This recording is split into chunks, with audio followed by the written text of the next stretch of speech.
Daily Manna from the Torah by Dr. Ketriel Blad. Shavua Tov, everyone. We've come to the first aliyah of Parashat VaYerah, and he appeared.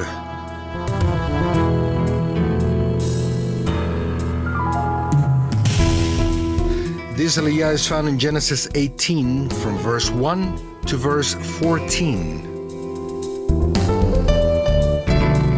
Today we will be reading verses 13 and 14.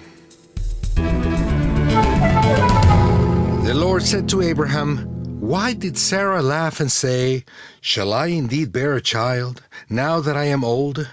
Is anything too hard for the Lord?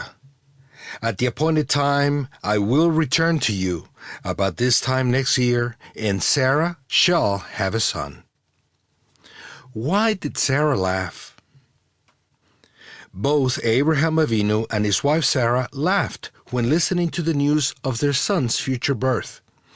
This shows us, in the first place, that they were happy people who expressed their feelings. Their relationship with the Eternal consisted not only of a serious and reverent fear, but also of joy and happiness, as it is written in Psalm 16, verse 11, "You make known to me the path of life. In your presence there is fullness of joy. At your right hand are pleasures forevermore." In the second place, from this passage we can draw a very deep teaching. The majority's mind, if not everyone's, are limited to what we have learned. Men were made with a creative mind that looks for solutions and moves on to new things and fresh ideas. We can clearly see this in children whose minds are not close to ideas due to previous learning, because their brains haven't had a long time to collect information. They are more open to learning new things and to coming up with new ideas. Children can teach adults many things, especially to be open to new ideas. Fantasy and creativity are good and necessary to be able to walk with a Creator whose mind is not limited by anything. He is always making things new, as it is written in Numbers 16, verse 30.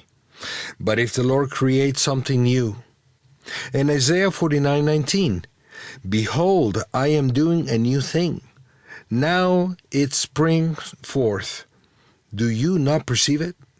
And Revelation 21, verse 5, "And he who was seated on the throne said, 'Behold, I am making all things new.'" Abraham and Sarah were almost 100 years old. Their minds worked mainly based on routine by what they had learned. Even if their minds had been opened considerably due to what they experienced when coming out of their small world to live in other countries, their thoughts were still limited for what the Eternal wanted to do in their lives. When the angel came to announce the birth of their son, they could not receive such a wonderful message. Their reaction was common to most people with a limited and narrow mind. They thought it was a joke. The divine news caused a confrontation with all they had learned throughout their lives, and that caused them to laugh. The name Yitzchak means "he will laugh," and it is related to what our fathers did when they received such a message of a supernatural birth. The angel's answer when Sarah laughed was, "Is anything too hard for the Lord?" The expression that was translated as "too hard" is yipaleh, whose root has to do with something hidden or covered up. In Deuteronomy 30, verse 11, it is used as something hidden from all understanding, something unthinkable. Here, it is about something that is out of the ordinary. The Targum translates it as follows: "Is there anything too wonderful, distant, and hidden from me so that I do my will?" This shows us that the angel challenged the narrow minds of our fathers, Abraham and Sarah. When we are dealing with the Eternal, our minds should not interfere with our perception of His power, knowledge, and ability to intervene in a most surprising and wonderful way. The Eternal can do far more abundantly than all that we ask or think, according to the power at work within us. Ephesians 3:20.